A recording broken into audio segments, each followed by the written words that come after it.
Direct selling विश्वव्यापी model है जिसमें बिना किसी खुदरा आउटलेट के उत्पादक स्वयं या अपने थोक व्यापार के माध्यम से उपभोक्ता तक पहुंच जाता है। मैं जानता हूं कि ऐसी कंपनियां जैसे एमवे, ओरिफ्लेम, एवन आदि ने देश में इस तरह के डायरेक्ट सेलिंग के नेटवर्क स्थापित किए हैं। अधिकांश मामलों में घरेलू महिलाओं के माध्यम से इन कंपनियों ने अपने उत्पाद सीधे अन्य ग्राहकों उपभोक्ताओं तक पहुंचाने का कार्य किया है और ऐसा कर रहे हैं। ऐसी स्थिति में फिक्की द्वारा डायरेक्ट सेलिंग के इस सामयिक विषय पर अध्ययन कर न केवल एक संकलन जारी किया जा रहा है बल्कि इस विषय पर जनता के बीच फैली भ्रांतियां इस कार्यक्रम के माध्यम से बहुत हद तक दूर करने का आपने प्रयास किया है।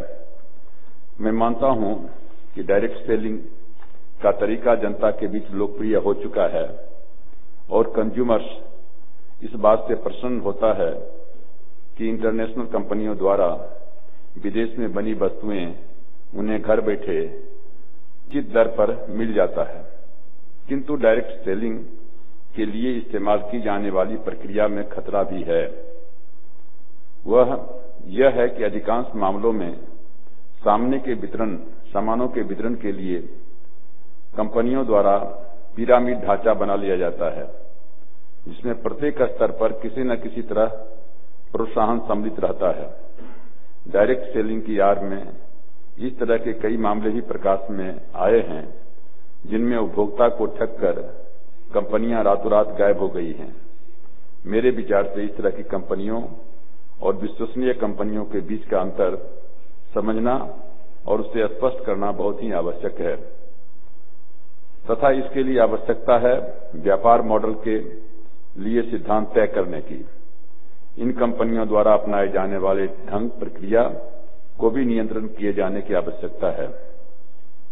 डायरेक्ट सेलिंग के मॉडल के लिए नीति निर्धारण करने तथा उसके आलोक में दिशा निर्देश करने अथवा संचालन के नियम किए जाने की आवश्यकता है। हालांकि कंपनी कार्य मंत्रालय द्वारा भी नियम बनाए गए हैं किंतु वे नियम मुख्यतः चिट फंड, पोंजी स्कीम अथवा इस प्रकार की मनी सर्कुलेशन स्कीम के द्वारा बनाए गए हैं।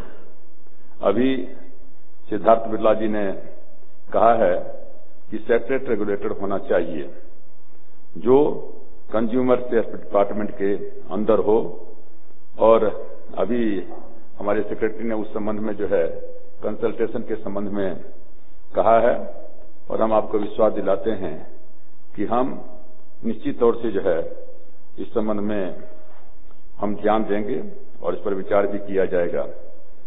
डायरेक्ट सेलिंग के इस संबंध में डायरेक्ट सेलिंग के इस संबंध में इस बात पर विवाद है कि यह सीधे उपभोक्ताओं से जुड़ा हुआ मामला है या प्रत्येक स्तर पर कोई न कोई वित्तीय लाभ के कारण मनी सर्कुलेशन का मामला है। ये दोनों चीजों को में से देखना पड़ेगा। डायरेक्ट सेलिंग उद्योग की मांग के कारण इस विषय पर सचिव उपभोक्ता मामलों की अध्यक्षता में एक अंतर मंत्रालय समिति की गठित की जा चुकी है। कमिटी जो आप लोग भी जानते हैं कि इसकी पहली बैठक आगामी 8 दिसंबर को होने वाली है जिसमें डायरेक्ट सेलिंग के संबंध में यह विचार किया जाएगा कि क्या इस मॉडल के लिए अलग से रेगुलेटरी ढांचा की तैयार किया जाए अथवा वर्तमान में उपलब्ध विभिन्न विधियों के द्वारा ही इसे नियंत्रित किया जा सकता है। लेकिन जैसा मैं फिर कहना चाहूंगा कि जो रेगुलेटरी का जो बात आई है उसमें मैं काफी वजन देखता हूं और निश्चित रूप से हम इस पर विशेष जोर दे करके और इस पर क्या कहते हैं कोई निर्णय लेंगे।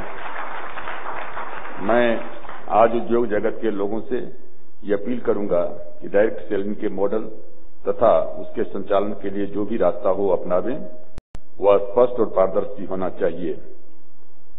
जिससे उपभोक्ता पूरी तरह सूचना जानकारी के साथ अपने विकल्प को चुन सके।